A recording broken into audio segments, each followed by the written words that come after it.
असं काय मास्तर साहेब? कधडी काय?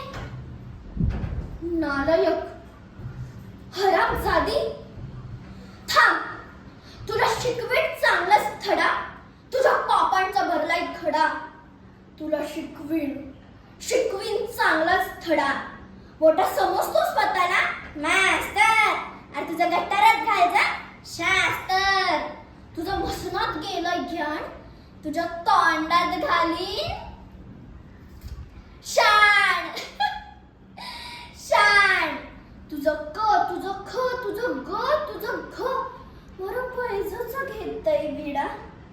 तुला शिकवीन चांगलाच धडा. तुझा उतरवीन समदा माज. मग येशील गुंडाळून लाज. माझी चाटत येशील बुट. मग म्या म्हणाल आज इकडं कुठं. हात पसरून मागशील भीक. मग म्या म्हणाल ए शुद्ध बोलायला शिक. उडवून हात सांगीन धरायला वाटतं बाहेर येऊ काय. कसा बळबळ करतोय किडा. तुला शिकवीन चांगलाच धडा.